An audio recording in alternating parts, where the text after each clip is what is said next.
Good morning, good morning, good morning, Professor Kelly. I hope you're doing well. And this is going to be my podcast and explainer video. And I'm going to be discussing the question on the final exam that states compare and contrast any two of the following theorists and their concepts. And I'm going to be making a comparison between Erving Goffman and Harold Garfinkel. Thank you. Yeah, so I think it's important to begin with a brief introduction to the sociologists that I'm going to be talking about, who are Erving Goffman and Harold Garfinkel. So beginning with Harold Garfinkel and his work, I was first introduced to him last year in my introductory course for sociology, and this was a breaching experiment, which is very important when we discuss Harold Garfinkel because much of his research came from these experiments. And it was to call somebody and hang up as you ask them a question, and to see their reaction when they call you back, hoping that they do call you back and they're not too angry with you hanging up on them. And this was to create an unstructured interaction to emphasize how the social structures in everyday life actually work. And this evaluates social action and the orientation towards making the setting accountable. And I'm going to be talking more in depth about some of these breaching experiments and how they connect to Erving Goffman and symbolic interactionism. So, brief introduction to Erving Goffman. We know he's a Canadian-born sociologist, known as one of the greatest thinkers of the 20th century. Obviously, major contributions to sociology as a whole, mainly through human interaction, meaning symbolic interactionism, dramaturgical approach, meaning face-to-face interactions. He studied that. That's how we're going to link it to Harold Garfinkel, because they both, went into that face-to-face interactions, micro social evaluation of society to see how, we've structured things. And we're going to be obviously talking about him more in depth. But that was the brief introduction. And the next segment will be going directly into a connection between the two.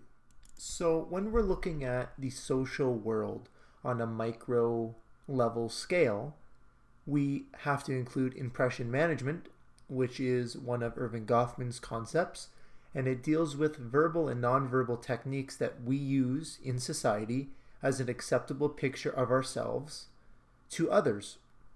So in circumstances, the way we act, the way we react, the way we change ourselves to fit maybe a role that we want to be seen as. This can also be linked to Harold Garfinkel and, many aspects of ethnomethodology, which, essentially studies what people do in certain situations. So, once again, this idea of impression management and Harold Garfinkel's totality of what he studied just goes hand in hand. And so let's talk about impression management, which was briefly discussed in the last segment. So it obviously relates to Erving Goffman and many of his ideas, but let's connect it to Garfinkel. So I believe that Garfinkel does a good job at showing his focus on impression management through breaching experiments. For instance, the elevator experiment that was discussed in class this semester. So after watching the video, the reaction of the test subjects depicts impression management through their decisions to follow the norm. It's pretty obvious that they don't want to feel abnormal from the group of people in the elevator, so they make the decision to follow the collective. This aligns with symbolic interactionism and ethnomethodology perfectly, because, it studies those micro interactions and how people make decisions and why people make decisions. And it's pretty obvious why they make the decisions, because they just want to feel like everyone else. They want to feel aligned with everyone else. They want to feel as a part of the collective. That's why we make certain decisions. Let's connect things between Goffman and Garfinkel from a dramaturgical approach. So, first of all, this idea was developed by the one and only Goffman. It is another part of symbolic interactionism dealing with the presentation of the self to those around you. Part of this dramaturgical approach is known as the front region, which deals with the side of things that we develop and we show to those around us to appear normal in a sense, or appear to the standard.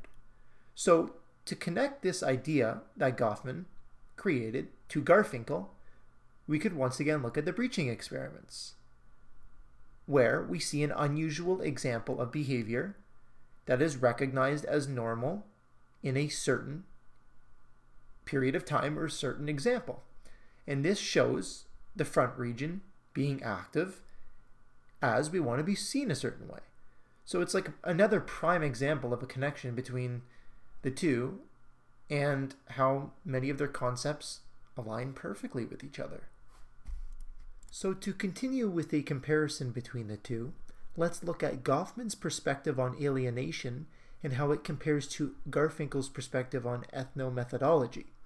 So according to Goffman, alienation in society occurs when we put on a show in front of others that is far removed from our own selves or our real selves, demonstrating a separation from the true self. So what does this signify in terms of Garfinkel's point of view? When we consider the notion of fixing the disruption in terms of breaching experiments, we can see that Garfinkel simply implies that we alter in the moment to follow the social norm, which fully corresponds with Goffman's view of alienation as we maintain the norm and performance. So I also wanted to take a look at the relationship between the two sociologists, Goffman and Garfinkel. So when looking at the book, The Social Thought of Erving Goffman, which was written by Michael Jacobson and Soren Christensen, we see that a relationship between the two was present. Both individuals were developing their theories during roughly the same period, meaning their works towards sociology and ethnomethodology, and both believed in the idea that, as a result of human action, social order emerges. So although they had their disagreements and shared their differences in their lines of work, it was noted that they did inspire each other, which thankfully took place as their inspiration led to amazing developments in the field of sociology. It was also noted that Goffman encouraged his students to study the works of Garfinkel, demonstrating that both perspectives are important to understanding sociology as a whole. So now let's look at how Goffman and Garfinkel differ on certain topics. So when we look at breaching experiments, I know I talk about breaching experiments a lot, but they are important. We see that Garfinkel wanted to define processes used by participants and their everyday methods and procedures, whereas Goffman was less cognitive with it. For example, Garfinkel was fascinated by the techniques used by these individuals, whereas Goffman was more interested in how individuals live in society in accordance to these techniques. And this is a very important distinction between the two individuals. So it's also important that we examine how these sociologists define each other's respective fields of study.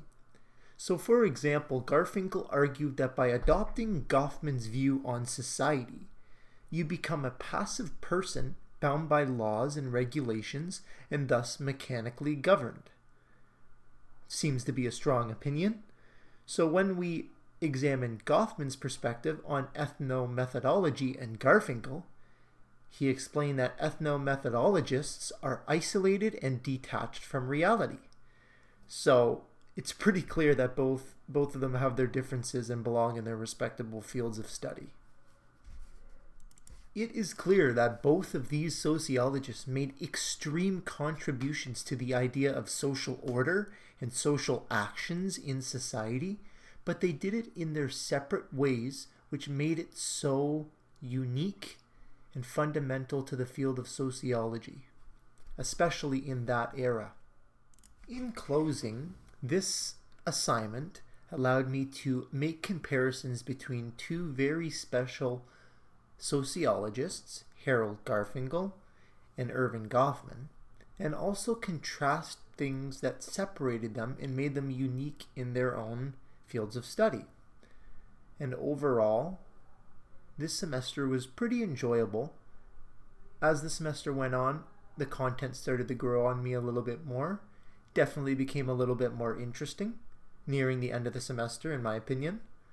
I just wanted to thank you, Professor Kelly, for a good semester, and I wish you a good summer with you and your family, and yeah, all the best to you.